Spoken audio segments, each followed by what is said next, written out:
Okay, now I'm going to get the Dred Scott case because this is what the state of Florida would do to me, right? It would get someone's case that it has made a case against, right? And then they would charge me on based on the charging guidelines of that case. So now this is in 1846.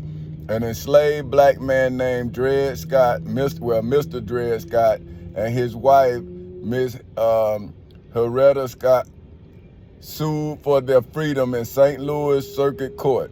They claimed that they were free due to their residency in a free territory where slavery was prohibited. The odds were in their favor. They had lived with their enslaver, an army surgeon at Fort Snell Line, then in the free territory of Wisconsin. Snelling. Oh no, Fort Snelling. Okay, that's my writing now. And I got to do it. Well, I ain't. Okay, listen. The Scots' freedom could be established on the grounds that they had been held in bondage for extended periods in a free territory and were then returned to a slave state.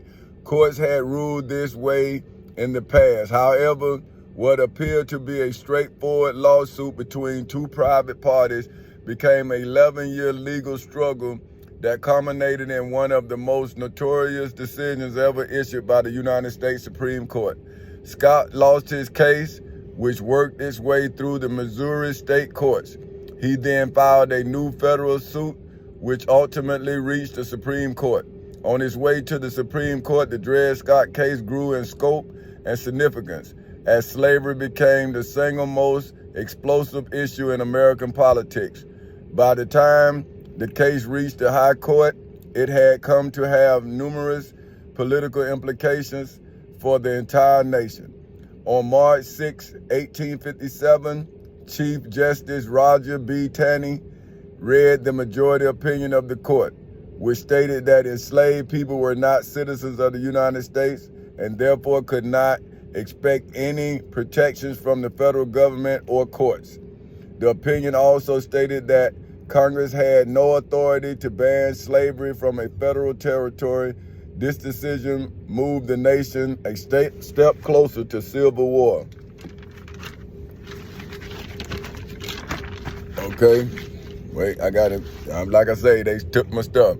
The decision of Scott versus Sanford, considered by many legal scholars to be the worst ever rendered by the Supreme Court, was overturned by the 13th and 14th Amendments to the Constitution, which abolished slavery and declared all persons born in the United States to be citizens of the United States.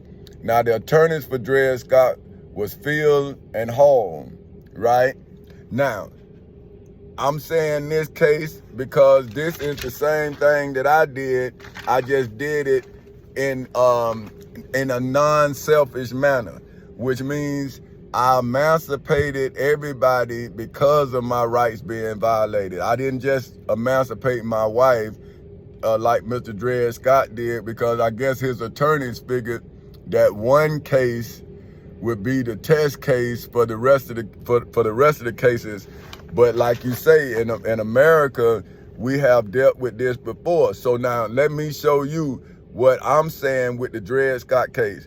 See, I'm saying in 1846, as well as in August 12, 2008 at 10:40 in the morning, as well as in the federal courthouse in the Middle District of Florida on February 20th in 2018 at 9:20 in the morning, an enslaved black man named Tommy Chancey Castle Sr. and his wife, Benita Elaine Epps Castle, sued for their freedom in the civil and criminal courthouses in Summerlin and Orange counties in the state of Florida on August 12, 2008 at 10:40 in the morning. They claimed that they were free due to their residency in a free territory where slavery was abolished by the 16th president of the United States, President Abraham Lincoln. Before the Civil War, on January 1st, 1863, odds were in their favor. They had lived without slavery all their life.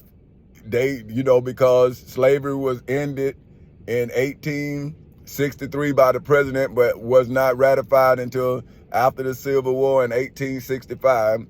And then my wife and our 2 children was then henceforth and forevermore free, according to the proclamation of the 16th president of the United States, President Abraham Lincoln, right? So now I'm using the 1846 fight of my ancestor, Mr. Dred Scott, for whom also was fighting for his wife's freedom. No different than I. Now he was in Missouri courts, in St. Louis circuit courts, and I was in Florida circuit courts, in the civil and criminal courthouses in Seminole and Orange counties in the state of Florida. So if I am now doing what he did before it was a crime, he did this before it was a crime, right? And now I was forced to do it after America had said that this was the worst ruling ever. And now the state of Florida has done it again. So when is now the state of Florida guilty of putting me in the same jeopardy that Mr. Dred Scott and his wife, Miss Harriet Scott, was put in? So now, what about his children's freedom? See, because once that court made that ruling, did not his children and his wife's children become property of Sanford? Now, isn't that ironic that I was in Sanford, Florida, and this man here was suing Sanford? So what is, isn't that similar? Isn't that eerily, that's eerie, right? That Sanford, right, was denying, suing Mr. Dred Scott to keep him property of Sanford, right? And he was actually being inherited. You see what I'm saying? Now, here I am, a descendant of slaves for whom Dr. Martin Luther King freed in the civil rights movement, just like Moses freed the Israelites. But here it is in 2008, I'm fighting for my freedom, not committing no crime or nothing. So now, when is the state of Florida guilty as the St. Louis was with Dred Scott? See, if I'm never gonna have no rights because of the color of my skin, then why should I pay any taxes to a person that's gonna deny me of my rights? Now, that's what you all said when y'all had taxation without representation. This is what the 13 colonies was talking about. That, hey man, how can I pay for a service that you are denying me? So what about my money?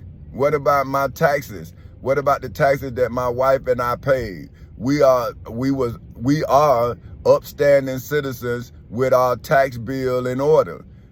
Now, why are you then denying us of our rights and then telling me about the decision that Roger D. Taney made, and not telling about John D. Woodard? What about what John D. Woodard did? What about John D. Galuzzo? What about Jerry Collins? These are all judges that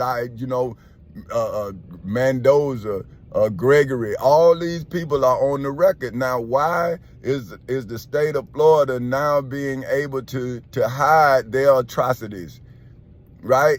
That's done against my bloodline? Because America should be guilty for any lost wages of Dred Scott and Miss Dred Scott, or Miss Harriet Scott, right? Whatever children they had. Now, when their father fought for their freedom and was denied of his freedom, then did that not deny them of prosperity? These last 15 years, I haven't been able to be prosperous. Therefore, how have my children's inheritance grown? right? Whatever I had to leave them, the state of Florida illegally seized against Section 12 of the Florida Constitution, illegal search and seizure. So if you have violated your own laws, then how egregious is your crime?